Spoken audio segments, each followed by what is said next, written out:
It's recording. Is it recording? It's recording. Okay. Here we go. Do you have an intro? No, okay. I don't. Because I was thinking... Here, whoa. I'll do an intro.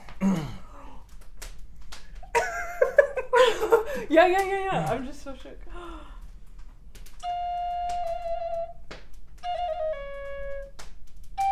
Wait, I have to...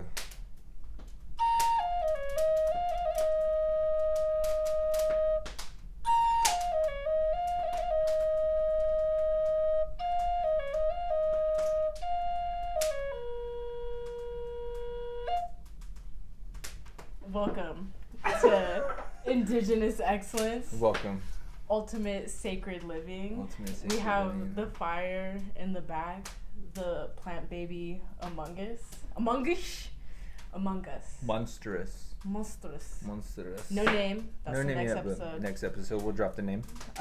This is the first episode of whatever I'm doing right now. This is our second take because we just had the most beautiful, gorgeous, humble, sacred, excellent, iconic interview for maybe like 30 minutes, and I only took a picture. And it was a picture. It was all captured in a picture. Hey, a picture's 1,000 words. And yes. we might have did like 3,000. And I just love this little mic. Check. I'm making sure it's recording. Well, Recording. Yeah. me and Charles, we've been friends since 2021. Many moons. Many moons have passed. I would say the ancestors brought us together because I was here for events, and then I ended up at this concert where you were being the fake security guard, and I thought it was legit because I was like, this uncle is taking this job seriously. We played chess.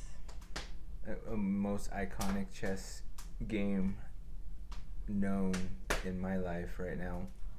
I would say the same. That's what unified. And I love the picture that we got of that night too. See, only one picture. No podcast. No recording. Yeah. Maybe we'll drop that picture in. Just if I knew how to edit. right there. Right here. And then we only have like one picture of our friendship during that time of us around a fire. Yeah. This is our second fire together. Medicines are in the room. And I would like to say Bossy for going around two because I am very honored to be your friend. You make juices. That's my first thing I always remember. Yep. Got some juice from this guy. It's high quality juice. Yep. Green juice. You're Green sober. Juice is life. Sober life. You garden, harvest. Yep. I'm gonna throw some babies in pretty soon. It's that time. It's May. It's Mother's Day. You're a healthy dad. Shout out to the mothers. Yeah. Oh yeah. Raising the next generation. Raising the next generation. You play music as the music. You did the flute. That was so real. That was so real. Can't believe that happened. And you cook. Work Itality, plant-based restaurant. Shout out Itality. Yep. And you're cultural. I see you in dripped out and the was traditional. just in a fashion show. Was at the native textile fabric show this past yesterday actually. Yeah. That was great designer, Red Wing Shirley Pino. She got to wear some of her designs, so that was really great. Yeah. Nice. What tribe are you from? I'm Pueblo. I'm from Santa Ana Pueblo and Jemez Pueblo. And Pueblo Nation. That's who he reps. We're on Pueblo land. We're on Pueblo it's land, beautiful. Tiwa land, yeah. It's before the really hot season. This is my time returning at a... You made a full return. Happy to have you back. We're legit friends. We're legit friends. Wow. And this time, I'm sober now. Yep. So, I'm like this. Round of applause. Round of applause. When did you realize you were iconic? Was it gradual getting up to this point of mass excellence? Or was there a moment you're like, dang, I am that Pueblo boy? Or were you just born into the lifestyle? Or all of it? I'd have to say all around, but definitely the big point was sobriety, becoming sober, really detoxing a lot from my life. Detoxing mind, body, and soul. Becoming plant-based was a huge part in it, along with becoming sober, not drinking anymore. I am Cali sober. So respect. I'm the more sober person in the room. Cannabis, THC for life, Just kill got a wasp. good medicine. We just kill a wasp and some THC. Yeah, THC wasp. Yeah, another story. But yeah, I feel like we were saying, sobriety was definitely a huge part in my life, and it helped me to attain that iconic level, attain that iconic status. At least for me, coming from a place that I was in, and it just helped level me up a little bit more. Pause. Okay. Scared for my life. Scared. I was like, it's not on my phone. Oh, okay. I don't know if it looks good, but we can hear it. Okay. So we both come from communities that are surviving colonialism, and you know what? And that's the thing. We're living our best life under the conditions we're at. We are. Like, we're not supposed to thrive, and here we are doing what we want and doing all these things.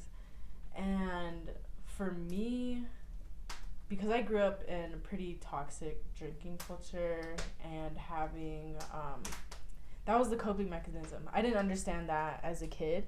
And I also understood the culture was important because I was growing up and I was like, there's a huge gap in my family between people who are thriving and in government, in tribal government, doing cultural work, and in community. And I noticed a huge gap between people who are struggling with substance abuse, having housing, having jobs, so on and so forth. And for me, what I noticed was the culture, like who had access to the foods, who had access to go to their homelands, because that's the sinister part about colonialism, is it like slowly detaches you from your foodways and all these things and makes it expensive to eat healthy. And so I was committed to being sober. Then I went to college and I was like, oh, I'm gonna be a little wild, and I see how it can be fun and everything. And so I was in that for a while. And there was a moment too when I was living in the Bay Area and I was like, wow, this is like really fun, and I really want to get sober one day, but I don't know, and that's for me, and the highs are high, the people are with it. And then I went on my journey how I ended up in New Mexico. I was just driving around to where Native events were happening and going where people were, and I had family here, so I stayed. And yeah, it was just so fun when we met, and I was being mean to men that night. They were off the walls. They was being nuisance in not good ways. They was throwing garbage on the ground, and we bawled them out. That auntie and uncle we are. Called them out. And yeah, my intuition just knew you were a cool guy. Because here's the thing, men be pissing me off, and when men support me being mean to other men that deserve it, I was like, real. And yeah, and that was the big thing for me was, because like I said before, you were, I had already known about you. I had seen you. I'm trying to think of the actual. It was you did some photography. You modeled for Courtney. Yeah. Shout out Courtney. We're fans. And I saw that you had done some stuff with her at Power Plant, RIP. But yeah, so I remember seeing that. I remember, you know, kind of seeing your presence here in New Mexico already. What's an Alaskan doing in the desert? Yeah, and so I was really shocked to see you. Well, I was in shock, but I was like, oh, hey, it's that girl, you know, that Alaskan native that's here. The shirt? Hunt for share. Hunt for share. And so I know that night definitely when we crossed paths, like it was meant to be. Yeah. Because we see each other the next day. And then we saw each other the next day, 24 hours. To be friends. And we were friends since then. Oh, and so what I was saying too, like going on the path of deciding to drink and then knowing that I had to not continue it, and it was just like a slow build up to I was training for native games, and I always sober up for the games. Been that. Salute to you. Salute to the games. Yes. Shout out the ancestors for making up all types of crazy things for us to do to Yes. survive. Yeah, right. To survive. Yeah, having fun. Yeah, Good. And not fun dying. Competition. Yeah. And then also I had gone with family loss, and while I was in the village, like, arguments happened and things happened, and I was like, oh, a lot of people are having a hard time to quit drinking, or this is like really the only tool they know. And I have been able to be in a lot of scenes where there's drinking, such as going out, dancing, going to conferences where the drinks are free, being in the spaces. And it took, for me, a commitment to athletics and a traumatic event, along with being around other women of color, indigenous women, who had committed to being sober for their own reasons. And so, because that's what I see for our communities. They both need, like, motivations to be sober, and they kind of need, like, this event or this moment. And I also committed to being sober because I seen more people needed it, which I know is something we share. So if you wanted to talk about, like, what got you here and what's keeping you here. Yeah, I feel like that was a big part, was thinking about community, thinking about family members that lived in the past, seeing what they went through. You want to break the cycle. You want to break the generational cycle, and I feel like that's what a lot of people are working on nowadays, which is really great. Being sober is a new. I feel like more and more people are becoming sober nowadays. You did it before school. Pioneer. Before the mocktails. Pioneer. Before the sober bars. Pioneer. Before the CBD cigs. Exactly. But I feel like what initially put me on that path was just trying to find a point in my life where I needed to break away from an environment that I was living in at the time. And it took a trip for me to go to Morocco, which initially started as me just wanting to get out of my space, wanting to get out of my environment. Here in New Mexico is Albuquerque is really it's a great place, don't get me wrong. A lot of culture, a lot of people. You're still good people. here. I'm still here, but I'm living a different life here, than what I was before. And it took a lot of change, detoxing, and mindset rearranging to be able to thrive here instead of trying to survive, And that was a big part, was leaving here for a bit. I went out to Morocco, went to go visit some family out there. One-way ticket. I didn't know how long I was going to be there. The initial change was, okay, I'll go out there. My uncle at the time is Muslim. Is he still your uncle? He's still my uncle. You said uncle at the time. Yeah. Uncle. There's a lot of change. Uncle. There's been a lot of changes. Oh, okay. Yeah. But anyways, he's Muslim. Not a lot of drinking in that culture.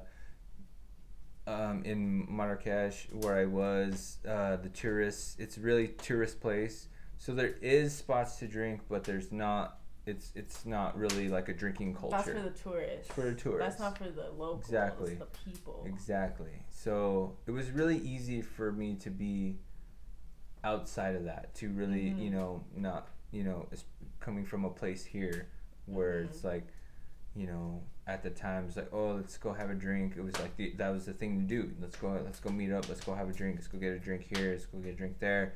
Oh, let's get some drinks. Go home. Let's just chill or whatever. Oh, go over to a friend's house. Oh yeah, you want a drink?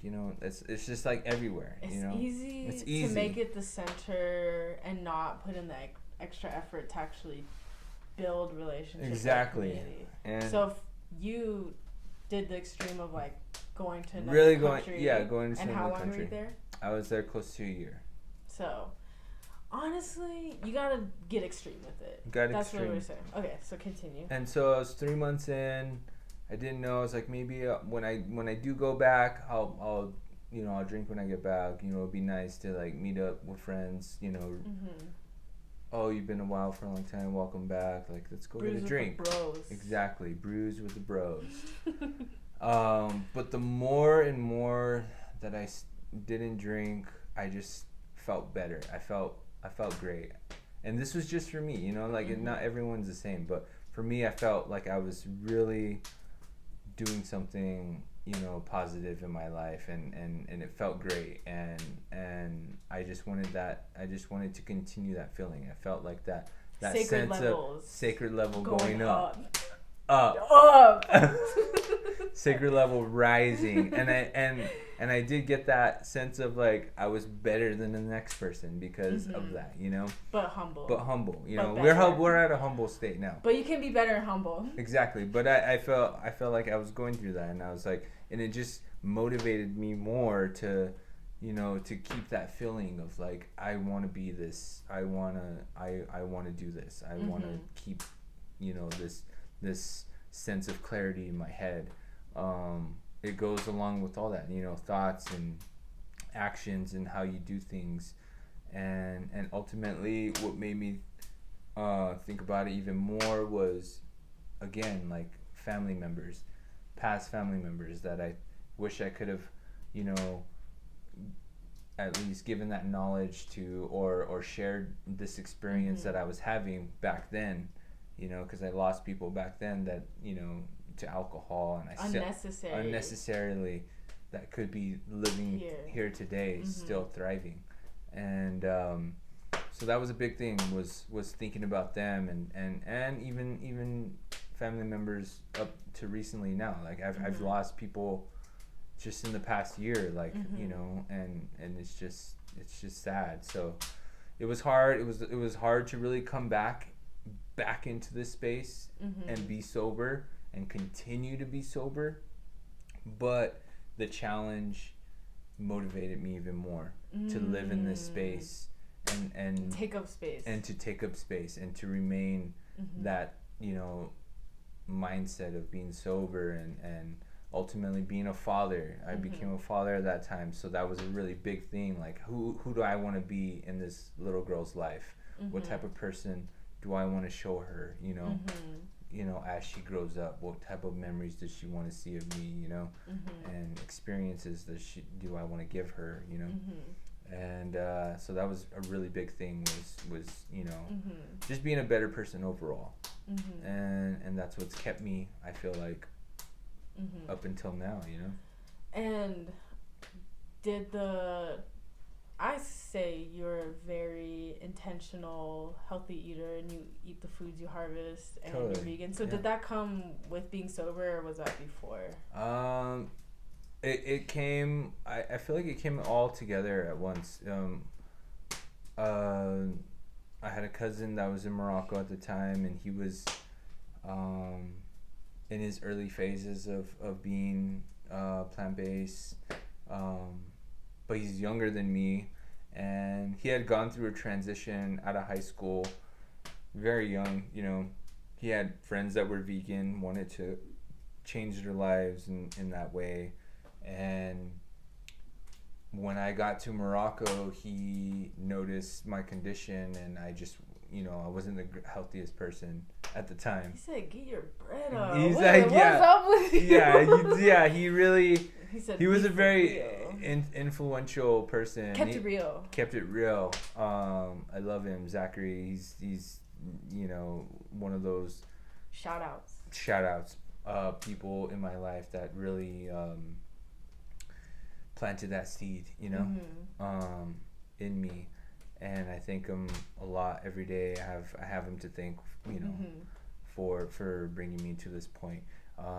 It wasn't necessarily the sober part, drinking part. That was kind of, I kind of, but it all went together. It was just like, what do I want to put in my body? What do I want to continue putting in my body that's gonna, either, elevate me or decrease me? Like what is it that I want to put into my body? Toxic, or toxicity, or alkalinity. Ooh.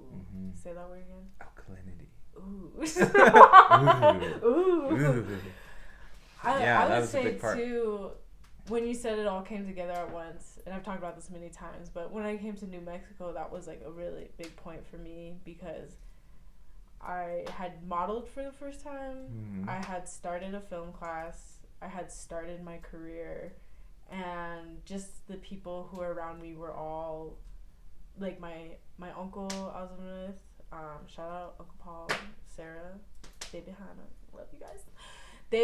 We were able to have like these really deep, amazing healing conversations about what we want for our community. And so I would say to whoever is listening, to auntie and uncle, ours is, if you want to change your life, or if you have this vision, who you're with, because you're made up of the 5 most friends you hang out with, so you are the people you hang out with. Taking the extreme change, like the opportunities will always present themselves, and having both motivations and from a positive and negative, because that's what it took for me. It was like negative things that had happened in my life and seeing the positive I want. Would you say I summarized that pretty well? Yeah, totally. And so the other thing I love people talking about, as I said, you're into music, you're into growing things, you're into creating, you do photography, you're in this like so many things going on. And so what I love for my friends to share is like, what's the greater vision you have for yourself, which is like, and you're a reflection of the community, so like your community and also your dad's, so you're in this generational space. So what do you dream happening? Where do you want to get to? Where are you working from? Yeah, that's a loaded question. You're welcome. Big question.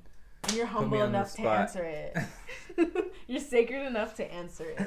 But yeah, I think what we talked about was definitely just trying to inspire the next generation, community, definitely, just to be a positive impact, a positive role model, because for me, like I didn't have that when I was young, and it's like, be that person who you wanted to be, who you needed to be when you were young. That kind of our inspiration, I should say. But yeah, like, depending who it is, if it's one person or a lot of people, you need just to be a good positive impact in someone's life. That's what I thrive for. Definitely for my daughter, for her shout out, definitely for her to just take, what she sees from me, and to know that, I am that person, because I see myself in her when I was young, and that's ultimate. I want to be who I needed to be when I was her age. Healing your younger self. Exactly, breaking generational cycles, and just trying to just be a good, you know, a good future community ancestor. Member. Yeah, a good future ancestor. Good community member. Yeah. Good uncle. Exactly. All of it. Wow. And I'd like to say, because we have to communicate with our communities more, we're more spread out, we moved off our homelands, and we're also bringing back the trade routes, because I'm back here. You're back. We're back at the trading post, bringing back bartering. And so I just like to say, yeah, I need to give you some blue corn. We're actually we're about what we talk about. We're about what we talk about. We don't just buy fancy tiny little mics and be fake. We're real. We're legit. I love it so much. I want one. And so I was saying, you do. On a Basigana for sharing parts of your story. I admire you a lot, and I've always loved our conversation. So I'm glad we can put a little time capsule. I'm honored. So if we have grandkids or little great nieces and nephews, they or can sit and watch this and be like, we've been on that. Wow, we've been on that. That's where I come from. Exactly.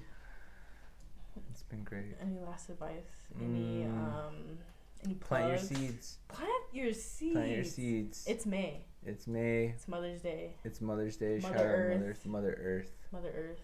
Mamas. But plant your seeds.